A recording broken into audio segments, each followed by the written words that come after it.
Hello friends, welcome to my YouTube channel. आज की video में हम डिस्कस करेंगे आरआरबी में पूछे गए प्रीवियस ईयर के क्वेश्चंस को।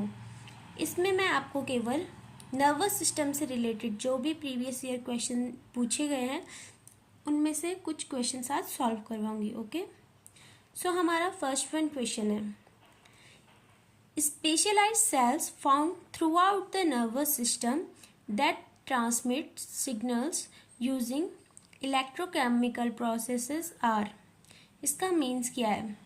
हमारे नर्वस सिस्टम में ऐसे कौन से स्पेशलाइज्ड सेल पाए जाते हैं जो इलेक्ट्रोकेमिकल प्रोसेसेस के थ्रू हमारे सिग्नल्स को ट्रांसमिट करते हैं। ऑप्शंस आर, फर्स्ट वन हमारा सोमा को हम क्या बोलते हैं? सेल बॉडी भी बोलते हैं। ठीक है, बी ऑप्शन है आपका डेंड्राइट्स, सी ऑप्शन है न्यूरॉन एंड डी ऑप्शन है एक्सॉन। आरआरबी में हमारे ऐसे वन लाइनर क्वेश्चन ही ज़्यादा पूछे जाते हैं वैसे। आप इसका आंसर बताइए। इसका आंसर है ऑप्शन सी, न्यूरॉन। ठीक है, अब न्यूरॉन क्या होता है, न्यूरॉन के बारे में देखते हैं थोड़ा स्ट्रक्चर इसका। तो ये है हमारा स्ट्रक्चर ऑफ न्यूरॉन। इसमें मेनली हमारे क्या होते हैं? 3 पार्ट्स होते हैं। फर्स्ट वन जो मैंने अभी आपको बताया, सेल बॉडी को हम क्या बोलते हैं? सोमा भी बोलते हैं, राइट। सेल बॉडी, इसमें जो ये बीच में आपको दिख रहा है वो क्या होता है? आपका न्यूक्लियस। ठीक है, और इसमें क्या क्या पाया जाता है? इसमें आपका पाया जाता है जो फ्लूइड, इसमें जो आपका फ्लूइड पाया जाता है उसको हम क्या बोलते हैं? न्यूरोप्लाज्म। जो आपको इसमें लिक्विड दिख रहा है उसको हम बोलते हैं न्यूरोप्लाज्म। ठीक है, और इसमें आपका पाया जाता है माइटोकॉन्ड्रिया। और आपको क्या देखने को मिलता है इसमें? एंडोप्लाज्मिक रेटिकुलम, ER, जिससे हम डिनोट कर सकते हैं। और इसमें थ्रेड लाइक स्ट्रक्चर्स होते हैं।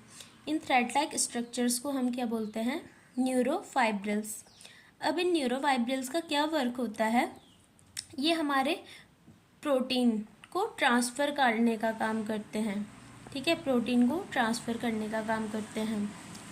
और इसमें क्या पाई जाती है? हम आपकी नीसेल ग्रैन्यूल। ठीक है, नीसेल ग्रैन्यूल्स आपके इसमें पाए जाते हैं। वो कौन से कलर के होते हैं? आपके ग्रे कलर के आपको देखने को मिलते हैं। ठीक है, और इसमें आपका आप देखें इसमें क्या होता है? एक चीज़ आपकी एब्सेंट रहती है। वो चीज़ आपकी क्या रहती है एब्सेंट? वो आता है आपका सेंट्रोसोम। ये आपको मेनली याद रखना है। सेंट्रोसोम आपका क्या रहता है? इसमें एब्सेंट रहता है। इसीलिए जैसे हमारे न्यूरॉन की कोई सेल डैमेज होती है तो वो क्या करती है? फिर से रिपेयर नहीं हो पाती है। क्यों? क्योंकि जो हमारा सेंट्रोसोम होता है उसी में क्या होती है? हमारी कैपेसिटी होती है डिवीज़न करने की। इसीलिए न्यूरॉन सेल में फिर से क्या होता है? वो अपने आप को फिर से क्या नहीं कर सकती हैं? रिजनरेट नहीं कर सकती। एक बार डैमेज हो गई तो हो गई, क्योंकि इनमें सेंट्रोसोम एब्सेंट रहता है। क्वेश्चन आता है क्या चीज़ एब्सेंट रहती है। ठीक है, उसके बाद बात करें, एक तो मैंने आपको बता दिया क्या होता है? एक्सॉन। दूसरा चीज़ आपका क्या होता है देखने को मिलता? डेंड्राइट्स। जी आपको जो दिख रहे हैं ये हमारे सेल बॉडी में जो ये दिख रहे हैं आपको, ये होते हैं आपके क्या? डेंड्राइट्स। ठीक है, डेंड्राइट्स क्या है? ये ब्रांच है, देख रहे हो जैसे आप। इनमें भी क्या होते हैं? हम आपके न्यूरोफाइब्रिल्स देखने को मिलते हैं, नीसेल ग्रैन्यूल्स देखने को मिलते हैं। और मेनली इनमें क्या होते हैं? आपके रिसेप्टर्स प्रेजेंट होते हैं। रिसेप्टर्स क्या करते हैं? जैसे आपका ये क्या है? एक न्यूरॉन है, उसके बाद ये आपका क्या है? दूसरा न्यूरॉन है, उसके बाद आपका क्या है? ये तीसरा न्यूरॉन है। तो इन न्यूरॉन्स के बीच में क्या होते हैं? हमारे जो न्यूरोट्रांसमीटर्स होते हैं ना, वो एक न्यूरॉन से दूसरे न्यूरॉन में जाते हैं, दूसरे से फिर तीसरे, ऐसे ऐसे करके क्या होते हैं? हमारे न्यूरॉन्स इम्पल्स क्या होती है? एक जगह से दूसरी जगह जाती है। ठीक है, तो जो ये हमारे डेंड्राइट्स में जो हमारे रिसेप्टर्स होते हैं, ये ही क्या करते हैं? इससे ऊपर वाले न्यूरॉन से क्या करते हैं? न्यूरोट्रांसमीटर्स को पकड़ते हैं, एक्सेप्ट करते हैं। ठीक है, तो इसलिए इसमें क्या होते हैं? रिसेप्टर्स प्रेजेंट रहते हैं डेंड्राइट्स में। और इसमें आपका एक एंजाइम होता है, वो होता है आपका कोलिनेस्टेज एंजाइम। उसके बाद हम थर्ड वन स्ट्रक्चर की बात करते हैं। थर्ड वन स्ट्रक्चर आपका आता है ये एक्सॉन, जो आपका लिखा हुआ है एक्सॉन, ये पूरा आपका क्या है एक्सॉन है। जो यहाँ पे आप क्या देख रहे हो, यहाँ पे जैसे यहाँ तो क्या है सेम इसका डायामीटर है, लेकिन यहाँ पे इसका डायामीटर क्या है थोड़ा बड़ा है। तो जो ये डायलेटेड अपर पार्ट होता है एक्सॉन का, उसको हम क्या बोलते हैं, एक्सॉन हिलियक। ठीक है। उसके बाद जो इसमें एक्सॉन की जो बाहर की आउटर लेयर होती है, इसको आप क्या बोलते हो, एक्सोलेमा, एक्सोलेमा। ठीक है। उसके बाद इसमें भी आपकी क्या देखने को मिलते हैं, एक्सॉन में आपके न्यूरोफाइब्रिल्स देखने को मिलते हैं, और इसमें आपकी क्या देखने को मिलती है, माइलिन सीट। जैसे आप ये देख रहे हो, ये क्या होती है, हमारे एक्सॉन के बाहर एक जो है माइलिन सीट प्रेजेंट रहती है, थोड़ा थोड़ा गैप के बाद माइलिन सीट प्रेजेंट रहती है। ये किस चीज़ की बनी हुई होती है, ये बनी हुई होती है आपकी फॉस्फोलिपिड की। ठीक है। क्वेश्चन भी आता है कि आपको आपकी जो माइलिन सीट बनी हुई होती है वो किस चीज़ की बनी हुई रहती है, तो उसका आंसर आपका क्या जाएगा, फॉस्फोलिपिड। उसके बाद जो आपको दो माइलिन सीट के बीच में जो ये गैप देखने को मिल रहा है, ये जो आपको गैप देखने को मिल रहा है, इसको आप क्या बोल रहे हो, नोड ऑफ रनवियर। ठीक है। उसके बाद नेक्स्ट स्ट्रक्चर जो आपका माइलिन सीट को भी एक स्ट्रक्चर जो है कवर कर रहा है, इस स्ट्रक्चर को हम क्या बोलते हैं, न्यूरोलिम्मा। जैसे इसको एक्सॉन के बाहर वाले को क्या बोलते हैं हम, एक्सोलिम्मा, वैसे इसको हम क्या बोल रहे हैं, न्यूरोलिम्मा।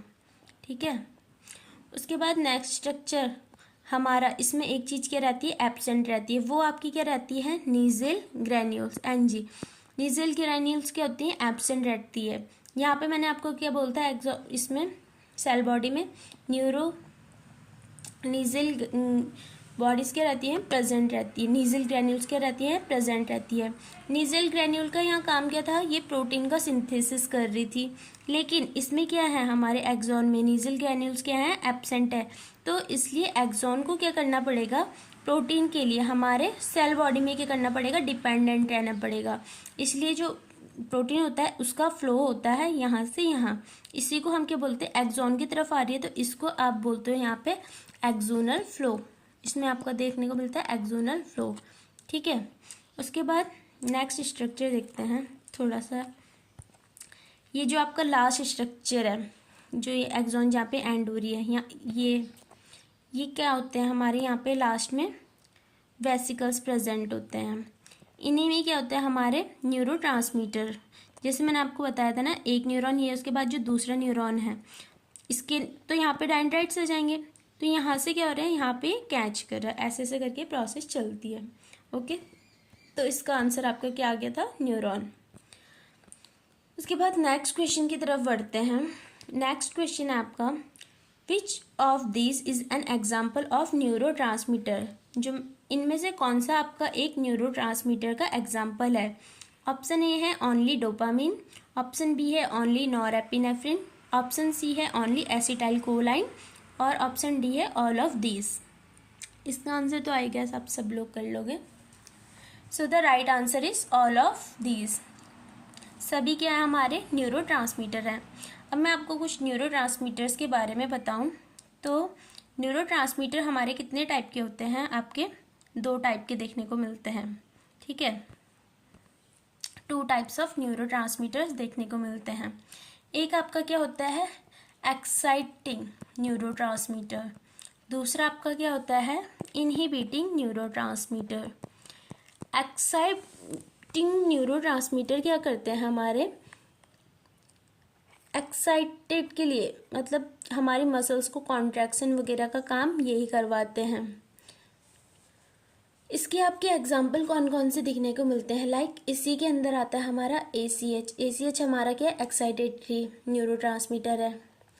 और आता है आपका नोर एड्रेनलिन आता है, और आपका क्या आता है, ग्लूटामेट आ गया, और आपका क्या आता है, एक हिस्टामिन। ये सब आपकी क्या है, एक्साइटेटरी न्यूरोट्रांसमीटर है।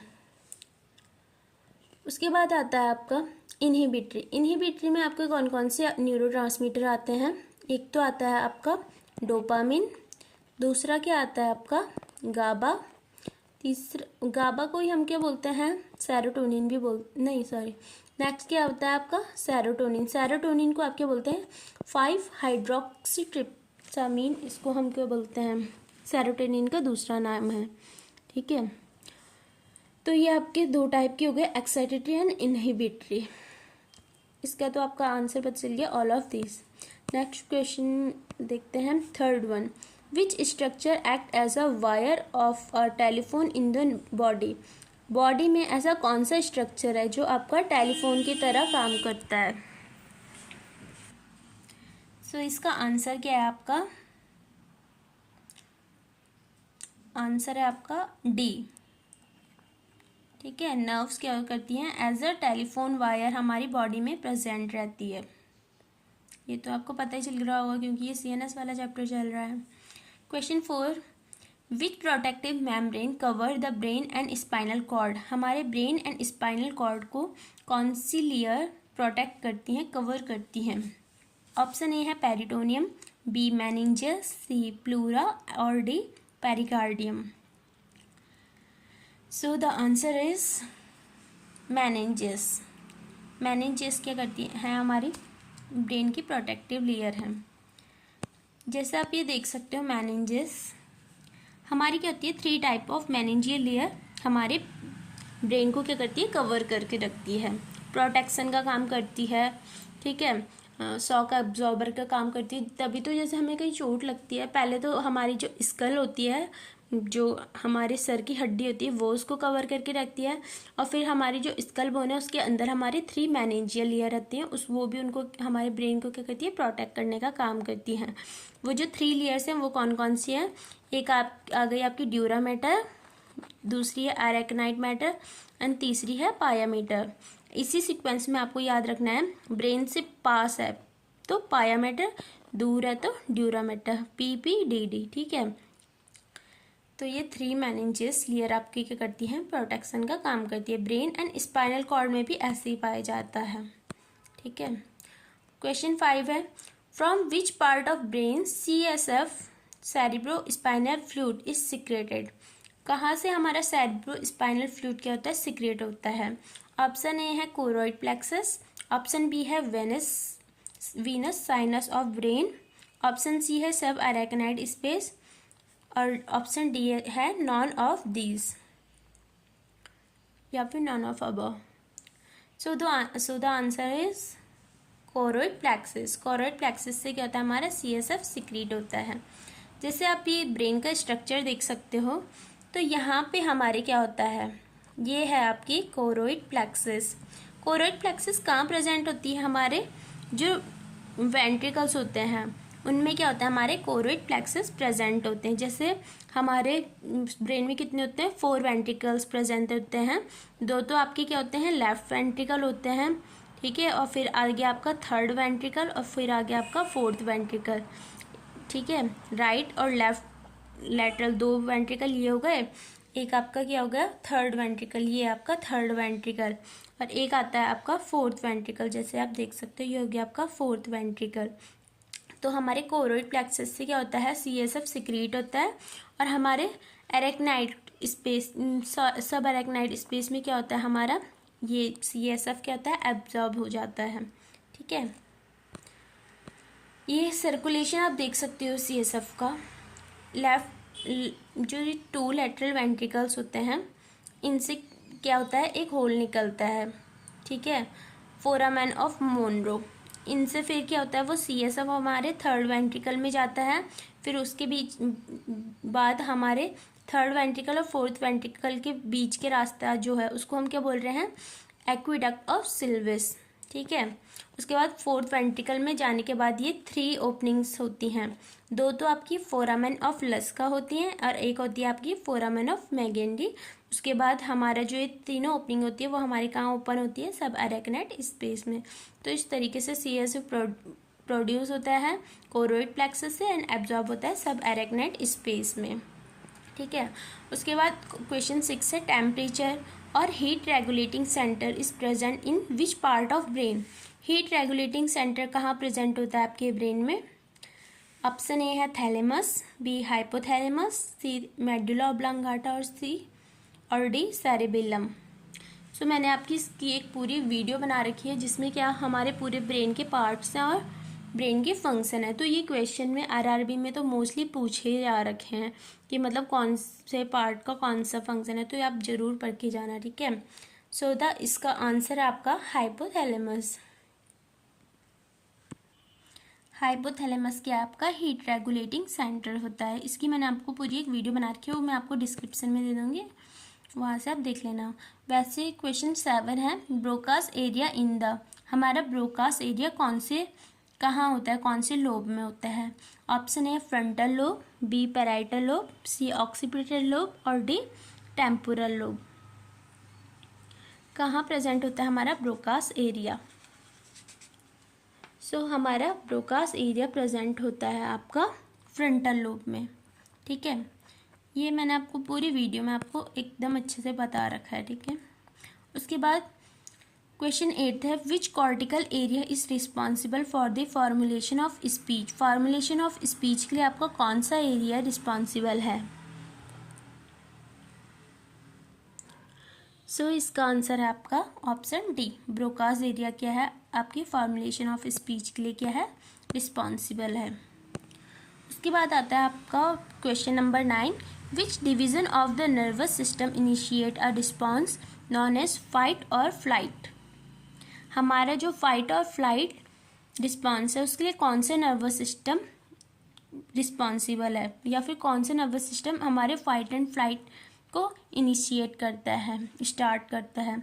Option A is the parasympathetic nervous system, B the sympathetic nervous system, C somatic nervous system और D none of this.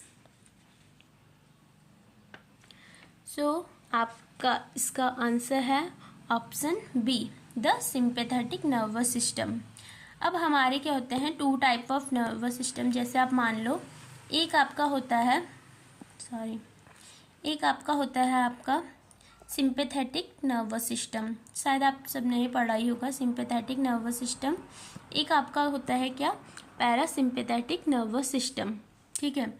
Sympathetic nervous system जैसे आप किसी इमरजेंसी सिचुएशन में पड़ गए हो, या फिर जैसे आप सिंपल सा ले लो, स्कूल से घर आ रहे हो, ठीक है, आप बहुत थक रखे हो, रेस्टलेस, मतलब बहुत थक रखे हो, भूख लग रखी हो कि धीरे धीरे चल के आ रहे हो, ठीक है। उसी टाइम आपको क्या दिखा, सामने सांप दिख गया। सांप को देख के आप क्या मस्त इतने तेज से भागे, आपकी भूख तो पता नहीं गायब ही हो गई, लेकिन बहुत तेज से भागे, ठीक है। उस टाइम पे आपका कौन सा रिस्पॉन्स देखने को मिल रहा है, उसी को आप क्या बोलते हैं, फ्लाइट एंड फाइट रिस्पॉन्स बोलते हैं। उस टाइम पे क्यों ऐसा हुआ, क्योंकि हमारा क्या हुआ, सिंपैथेटिक नर्वस सिस्टम स्टिमुलेट हो गया है, ठीक है। हमारा सिंपैथेटिक नर्वस सिस्टम कहाँ से स्टिमुलेट होता है, अब हमारा जो एड्रिनल मेडुला है ना, वहाँ से हमारे क्या होते हैं, एपिनेफ्रिन और नॉरएपिनेफ्रिन एंड नॉरएपिनेफ्रिन, ये क्या होते हैं, हमारे सिक्रीट होते हैं। यही क्या करते हैं, हमारे फाइट एंड फ्लाइट रिस्पॉन्स के लिए रिस्पॉन्सिबल होते हैं। ये हमारे क्या होते हैं, इमरजेंसी सिचुएशन में सिक्रीट होते हैं, एपिनेफ्रिन एंड नॉरएपिनेफ्रिन। वैसे पैरासिम्पैथेटिक नर्वस सिस्टम क्या होता है, ये जैसे हम एकदम रेस्ट वाली पोजीशन में ना, उस टाइम पे हमारा पैरासिम्पैथेटिक वर्क करता है, सिंपल सा है, ठीक है। उसके बाद नेक्स्ट क्वेश्चन, इसका तो आंसर बता दिया था ना। क्वेश्चन नंबर 10 है, which is the neurotransmitter responsible for sympathetic vasoconstriction. Sympathetic vasoconstriction के लिए कौन सा न्यूरोट्रांसमीटर रिस्पॉन्सिबल है। ऑप्शन ए है angiotensin, B serotonin, C epinephrine और डी नॉरएपिनेफ्रिन। अब आप इसमें कन्फ्यूज हो जाओगे, एपिनेफ्रिन है या फिर नॉरएपिनेफ्रिन है, तो इसका आंसर आपका क्या जाएगा, ऑप्शन डी नॉरएपिनेफ्रिन। जो नॉरएपिनेफ्रिन है ना, वो हमारा, जैसे मैंने अभी आपको बता दिया, हमारे कहाँ से सिक्रीट हो रहा है, एड्रिनल मेडुला से, ठीक है। ये आपके एपिनेफ्रिन के ही तरह है, केमिकली भी और फार्माकोलॉजिकली भी आपका एपिनेफ्रिन की तरह ही है, लेकिन इसका चीफली अगर फंक्शन देखा जाए तो ये क्या करता है, वैसोकंस्ट्रिक्शन का काम करता है। तो इसका राइट आंसर आपका जाएगा ऑप्शन डी। नेक्स्ट क्वेश्चन है आपका question number 11, which is mainly responsible for fight और फ्लाइट रिएक्शन। ऑप्शन ए है adrenal cortex, B adrenal medulla, C posterior part of hypothalamus और D anterior part of hypothalamus. So इसका answer तो अभी अभी आपको पता चल गया होगा, आंसर बताइए। सो इसका आंसर है आपका ऑप्शन बी एड्रिनल मेड्यूला। अभी मैंने आपको बताया था क्योंकि हमारे एड्रिनल मेड्यूला से ही क्या होता है, हमारा एपिनेफ्रिन और नॉर एपिनेफ्रिन क्या होती है, सिक्रीट होता है, इसलिए हमारा एड्रिनल मेड्यूला क्या हो गया, फाइट एंड फ्लाइट रिएक्शन के लिए रिस्पॉन्सिबल हो गया। नेक्स्ट लास्ट क्वेश्चन है आज का, द फाइट और flight responsible is characterise by all of the following except. हमारा जो फ्लाइट एंड फ्लाइट रिस्पॉन्स होता है उसमें सब कुछ देखने को मिलेगा एक्सेप्ट कौन सी चीज़ देखने को नहीं मिलेगी। ऑप्शन ए है आपका decrease in cardiac output, B increase in oxygen intake, C mental alertness और डी इंक्रीज बीपी। तो आप खुद इमेजिन करो सिंपैथेटिक नर्वस सिस्टम में क्या होगा। जैसे आप भागने वाली कंडीशन को ही ध्यान में रखो, ऑफ कोर्स आपका बीपी क्या होगा, इंक्रीज होगा, ठीक है। आपका बीपी स्लो तो होएगा नहीं, हाई तो होगा जब आप भाग रहे हो। जैसे मेंटल अलर्टनेस, आप अलर्ट हो जाओगे, उस टाइम पे हो रहा था। Increase in oxygen intake, oxygen intake आपका क्या हो रहा है, भाग रहे हो तो जल्दी जल्दी सांस ले रहे हो, ऑक्सीजन इनटेक क्या हो रहा है, इंक्रीज हो रहा है। डिक्रीज इन कार्डिक आउटपुट, यहाँ पे डिक्रीज नहीं होगा, यहाँ पे क्या होगा, इंक्रीज हो गया। तो आपका पहला आंसर क्या हो गया, राइट हो गया, क्योंकि कार्डिक आउटपुट भी क्या होता है, इंक्रीज होता है। जब हमारा सिंपैथेटिक नर्वस सिस्टम काम करता है ना तो सब इंक्रीज हो जाता है एक्सेप्ट आपका जो जीआईटी फंक्शन है वो आपके डिक्रीज हो जाते हैं उस टाइम पे आपको भूख तो नहीं लग रही है ना, तो उस टाइम पे आपका क्या रहा है, ओनली जीआईटी फंक्शन आपको क्या मिलेगा, नीचे देखने को मिलेगा, डिक्रीज देखने को मिलेगा, बाकी सारे क्या होते हैं, इंक्रीज हो जाते हैं। सो आज की वीडियो के लिए इतना ही था। Thank you so much. If you like this video please like share and subscribe to my channel. Thank you.